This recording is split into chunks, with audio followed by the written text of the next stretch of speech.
the Haitian community, what are the circumstances that brought Mr. Philippe to plead guilty, and to what charge did he plead guilty today? Well, Mr. Philippe pled guilty to one count of the indictment, which charges money laundering. The plea agreement calls for the government to dismiss the two other counts, which are the drug trafficking and another money laundering count.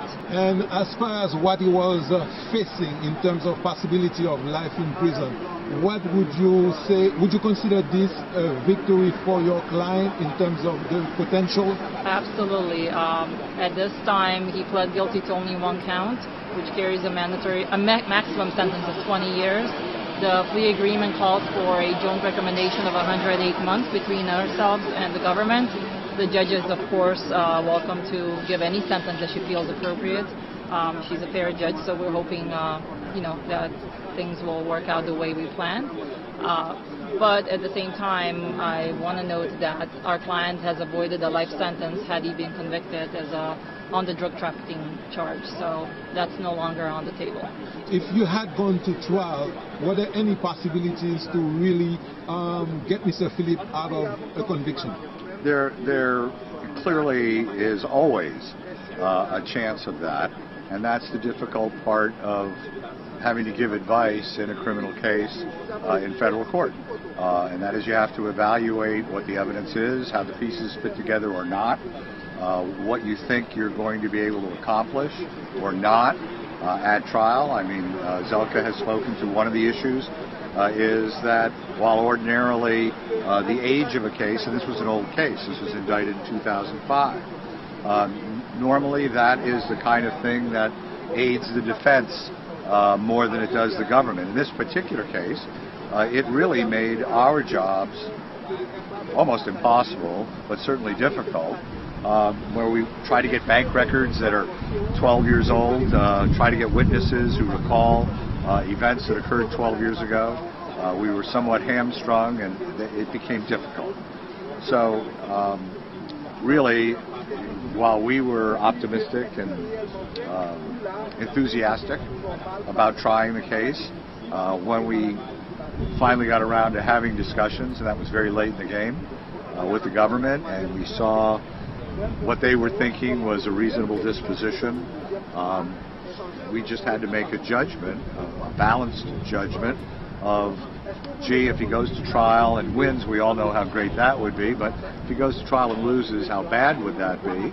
And then juxtapose that to what the government offered. And so in balance, it seems like a totally reasonable agreement. I agree with Zelka. I think it's certainly a smart agreement, a victory of sorts for our client. Now, in terms of what's happening next, the client is at the end of the judge for sentencing. What kind of consultations are you going to be having with the prosecution in order to possibly get some reduction of his possible sentence? There really isn't. That's not really the procedure that goes on here. It's really the government has already agreed, the prosecution has already agreed to make a recommendation of a certain sentence. We've joined them in making that recommendation. Really, it's the nuts and bolts of federal cases that the probation office does a pre-sentence investigation report. They come in, the court needs to determine the guidelines. These are veteran prosecutors and veteran defense lawyers on both sides of this case. We all have looked at the guidelines. We think we have it right. We're optimistic that the judge will conclude that we got it right, that probation will conclude that we got it right, and that we'll all come into court and do what we agreed to do. It's really, the negotiating with the government is over. Okay, talking about the word negotiating with the government, Mr. Philippe was seen in Haiti as some kind of a folk hero for been eluding this trial and possibly conviction for this long. Now, will there be, since there is already an agreement, is there any possibility that he will have to cooperate further with the government and the prosecution?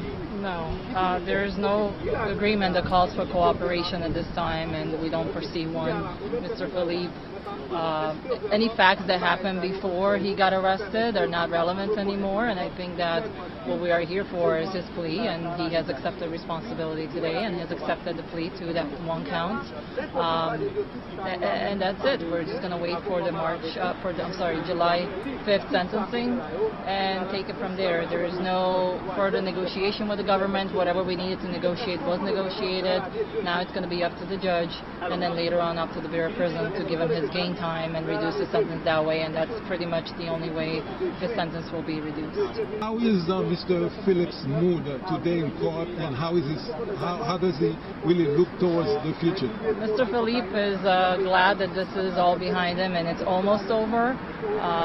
He is positive. He's a strong person. He's gone through much worse, and I think that going through this will be something that he is very able to deal with, or more able to deal with than a lot of people, because he's a very, very strong individual. He's a very strong person, smart person, and I'm hoping that this will not stop him from going back to Haiti and continuing to do his work and doing what he has done so far, and possibly remain in politics. And one of the reasons why we were optimistic about him pleading to money laundering as opposed to drug trafficking is because we believe that he will be able to go back to Haiti and continue in politics and do what he's good at, and